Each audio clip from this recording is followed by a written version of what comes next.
Hi everyone, welcome to another Tiny Seeds, and today we're going to talk about overthinking. Now, let's see, who does this a lot?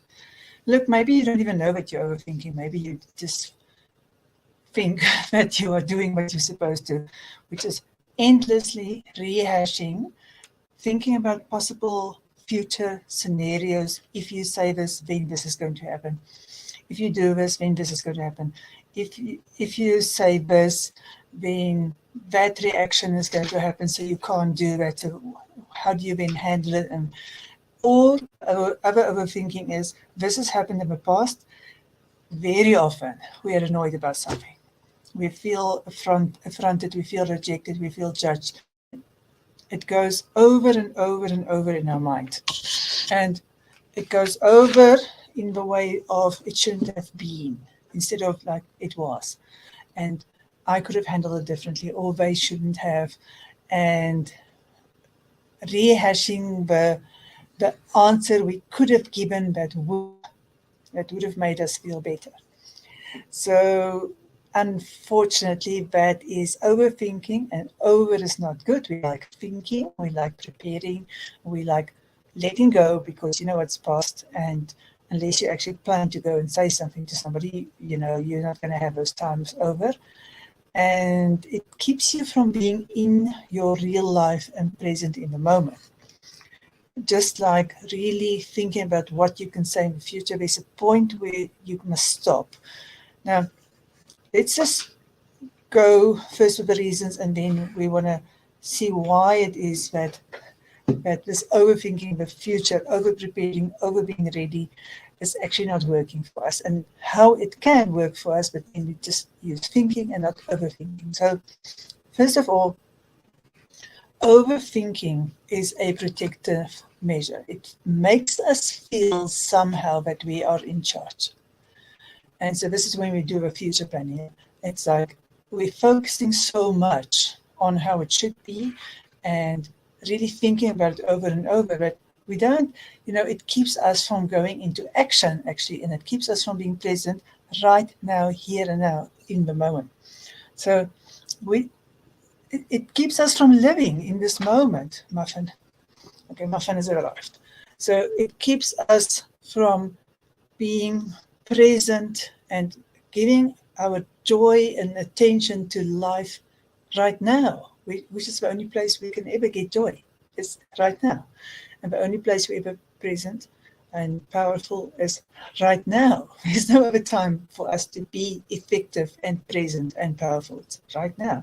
So being too long in the future or the past is really a useless kind of thing. It's just that we don't know it because it feels like we've got somehow control over something that we don't have control over. And we don't know how to have control over it because we haven't had healthy examples, or our spirit has been squished, or we have never celebrated the real us, and we just try to fit in, and then we live in this powerlessness. So quite a complex thing coming from the way that we were brought up, like why we need to over control the thinking, the outcomes, and because we need that safety, which means that somehow growing up, we lost our safety. We lost our belief in the world, and we only learned that I feel a little bit more in control when I overthink. And so it's not everybody does this, but there are people who feel that they are more in control when they overthink. Feeling in control is a basic human need. It's a necessity. I hope that this broadcast is working. It looks like it's zoning out a little bit, and I just hope that you receive it and you can hear everything on that side. But I am going to keep it short. This is not something we want to talk about a long time. Just really want you to have awareness that we overthink, and it's actually not a good thing. So what we then also do so from our childhood, the overthinking thing is trying to avoid harshness, criticism, judgment, rejection. So it really remains, no matter what the motivation is, no matter why we got hooked into the pattern. it remains a self-protective mechanism. And we don't want to give up. We believe we should do this because when we were small, it made us feel a little bit more in control of an uncertain world with uncertain outcomes, where we definitely didn't feel nourished and protected and in control of anything. So now, why do we not want to do this overthinking about the future?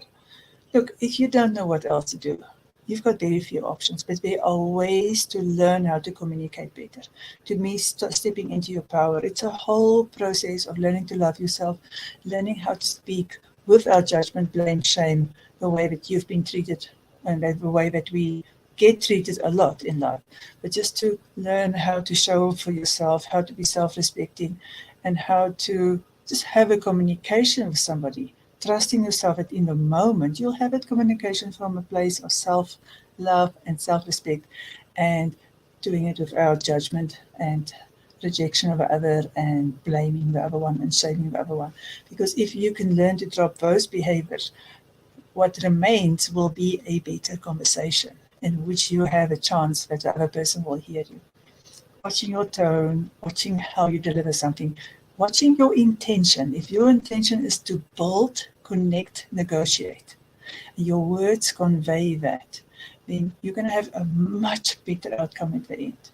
So overthinking is really bad for us, and really learning, becoming aware of your communication patterns so that you can be empowered and you don't feel frustrated anymore, and then you get hurt and you don't feel like people are just walking over you, ignoring you, dissing you, not respecting you, not seeing you as a person, not supporting you. All of those things change when you change your communication patterns. If you want to know more, I've got 4 amazing videos which are inside my membership program. You can find it there, or otherwise I have done communication workshops. Just watch a few more videos. I definitely talk more about the communication skills that we need in order to negotiate our life better. And if you know people, friends, family who overthinks, please share this with them. It's a very common thing. We don't always see it, but if you see it, please comment, tell me if this was of value for you, and thank you so much. And especially if you've managed to sit and watch through a few breaks in the transmission, then I really appreciate you. And please give us a thumbs up, like, and share. And until next week, thank you so much for being here. Much love.